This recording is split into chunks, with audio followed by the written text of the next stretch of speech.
7:34 de la mañana, nosotros continuamos con más de Primera Página, conversando con Javier Tarazona, director de la organización no gubernamental Fundaredes, además profesor universitario. Habíamos dejado una pregunta al aire, y es que Fundaredes desde el año 2002 pues ha recabado diversas informaciones, ha consultado con los pueblos fronterizos, pero ¿qué pruebas tienen ustedes que no solo han presentado al Ministerio Público, no solo han presentado a la Defensoría del Pueblo, sino a la Comisión Interamericana de Derechos Humanos, han ido hasta la Organización de Estados Americanos para elevar las voces de estas personas que habitan en estos sectores?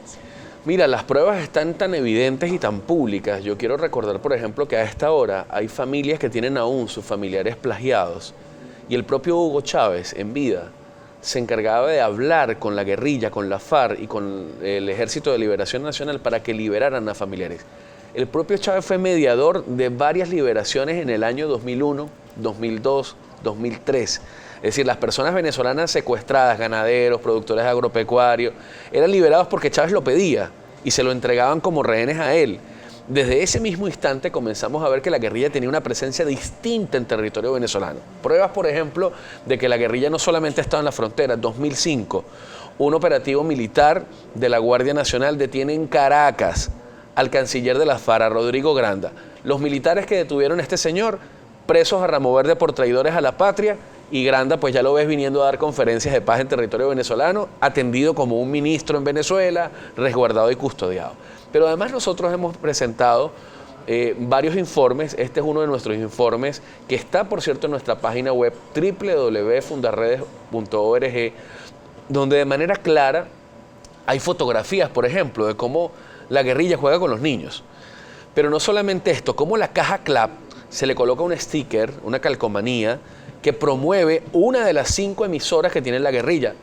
El propio Estado venezolano, a través de las Fuerzas Armadas, en informes que han llevado adelante, muestran la evidencia de que estos grupos están en territorio venezolano, pero bueno, la orden superior es que los dejen tranquilos, es que hay que convivir con ellos, es que de una u otra manera hay que desarrollar un trabajo con este tipo de organizaciones.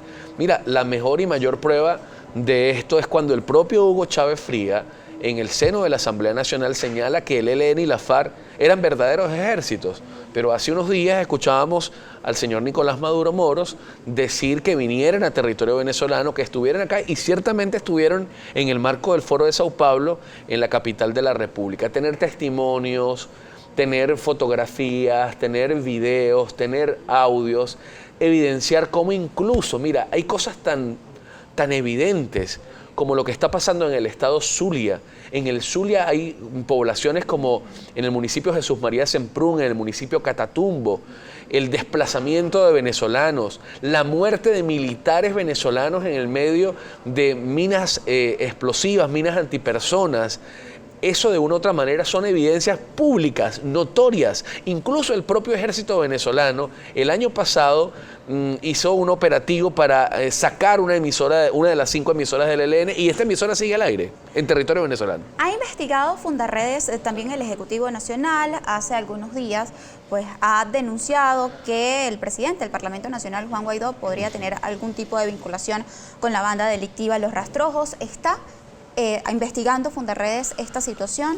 A mí me da mucha risa escuchar hoy a voceros hablar de los rastrojos y de los urabeños como si fuese algo muy novedoso.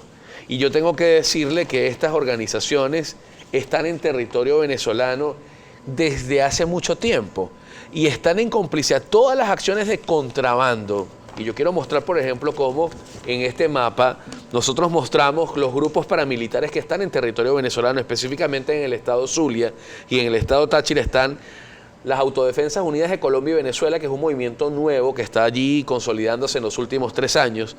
Están los paramilitares de los Rastrojos, los urabeños y las Águilas Negras. Pero esto no es nuevo. Mira, desde el año 2004, recuerdo yo que era un dirigente estudiantil del Pedagógico de Rubio, de la Universidad Pedagógica, universidad en la que laboro como maestro, y ya denunciábamos las víctimas que habían en el estado Táchira sicariadas por estos grupos paramilitares. Entonces ahora parece que es nuevo esta organización cuando hay sectores como Guarumito, en el municipio García de Evia, donde el paso de combustible es diario, permanente, y allí tú tienes representantes del SEBIN de la DGCIN, tienes representantes de la Guardia Nacional y del Ejército Venezolano, todos cobrando para que pase gasolina. Y eso lo controlan y los dirigen los grupos paramilitares. Yo me pregunto, ¿dónde está el Estado?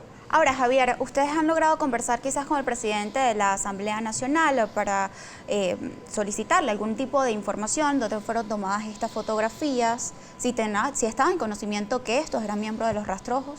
Mira, no, nosotros hemos logrado entregar nuestro informe al presidente de la Asamblea Nacional. Incluso el día de ayer presentamos en la Comisión Permanente de Familia nuestro último boletín que refiere al censo que han hecho a niños en los estados fronterizos para la entrega de útiles escolares y la entrega de regalos, así como también estuvimos presentes en la comisión, en la subcomisión de educación, donde llamamos la atención de todas las fuerzas vivas del país por la emergencia humanitaria compleja que se está viviendo en el sector educativo. Pero realmente corresponde a las autoridades encargadas de investigar, no solamente determinar lo de esa fotografía, sino determinar por qué razón estas organizaciones tienen tantos años operando y funcionando en territorio venezolano y nada pasa, porque ciertamente detrás de esto hay un gran negocio que pues tiene muchísimos tentáculos oscuros. Hay mucha participación a través de nuestra cuenta en Twitter, Primera Página, con la etiqueta Primera Página. Nuestro compañero Carlos Peñalosa va a dar lectura de algunas de sus preguntas y comentarios. Bien, comenzamos a revisar su participación con el usuario @Albert6Joseph, que escribe: usted le achaca toda la responsabilidad al gobierno. ¿Dónde deja la del gobierno de Colombia y la de los gobernadores de frontera? Es falso que no tienen fuerza pública. Muestre pruebas de esos grupos. Hablar y acusar es muy fácil. Bueno, mira, en función de eso tengo que señalar que ciertamente el abandono de los estados, tanto colombiano como venezolano, en la frontera han generado de esto un territorio hostil.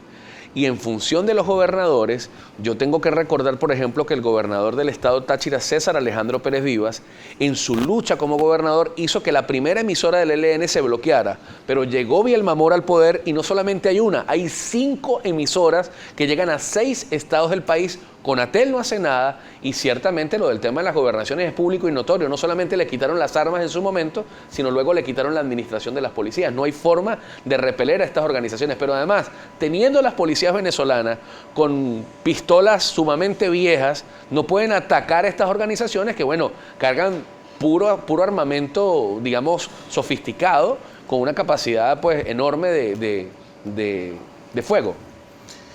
Bien, vamos a cerrar la revisión de sus comentarios con algo que nos envía José Hurtado y además le consulta su opinión al respecto. ¿Va a denunciar ante la CIDH los contactos documentados de Juan Guaidó con la banda Los Rastrojos?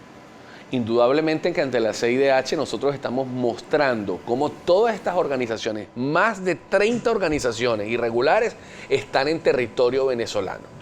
Ese tipo de elementos que estamos denunciando ante la Corte Penal Internacional, ante la CIDH, corresponde al Estado venezolano, corresponde a las Fuerzas Armadas, corresponde al Ministerio Público, corresponde a la Defensoría del Pueblo dar garantía de la soberanía. Pero no puede ser posible que haya un estado de convivencia en los propios puentes, en los pasos en este momento humanitarios. Simón Bolívar, Francisco de Paula Santander, en la cara de los guardias nacionales actúan estos grupos en complicidad con ellos porque hacen un pote para recaudar incluso para cada persona que pasa un mercadito les dé plata. Eso ha ocurrido en la cara de las autoridades. Queremos agradecer enormemente la participación de todos nuestros televidentes a través de nuestra cuenta en Twitter, Primera Página, con la etiqueta Primera Página. Aplaude a la organización no gubernamental Fundarredes esta investigación que ha emprendido el Ministerio Público y también el Ejecutivo Nacional para investigar sobre estas fotos de Juan Guaidó. Yo creo que las investigaciones deberían ser más allá, o sea, se hacen grandes alaracas, por ejemplo, frente al tema de las fotos, pero es que no desarrollas verdaderamente, o sea, conviertes esto en un escenario de psicología de masas, de generación simbólica para disuadir los verdaderos problemas. O sea, si el Ministerio Público va a investigar, que investigue y que haya responsable en todos los elementos que hoy están afectando a la población venezolana. Ahora, Javier, con todos estos testimonios que ustedes tienen, con todos estos videos que me señala que tienen como pruebas que hay presencia de paramilitares en territorio venezolano, ¿qué hacer? ¿Qué hacer no solo las organizaciones no gubernamentales, sino también la sociedad civil para denunciar esta situación que atenta contra la integridad? Mira, lo primero que hay que derrotar la indiferencia. Cada vez que se anuncia un nuevo plan militar en la frontera, lo que colocan es funcionarios para que extorsionen a la población.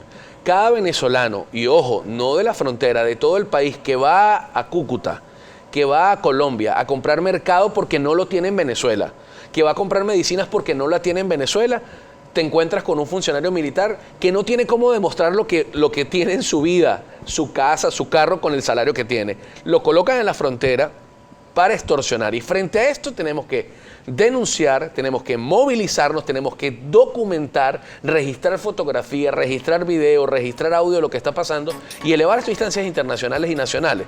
No podemos guardar silencio. La indiferencia, querida amiga y estimados ciudadanos venezolanos, la indiferencia es la que nos ha llevado a que la tragedia que hoy tenemos por realidad sea la atmósfera que tenemos. Si nosotros callamos, pues simple y llanamente vamos a seguir muriendo en el intento y ahogados en esta tragedia, en esta emergencia humanitaria compleja. ¿La inseguridad se le escapó de las manos al Ejecutivo Hace nacional? mucho tiempo, más de 20 ministros del Interior y Justicia, no sé cuántos ministros de la Defensa que no han resuelto los problemas más básicos de que cualquier ciudadano pueda andar en la calle con un teléfono celular.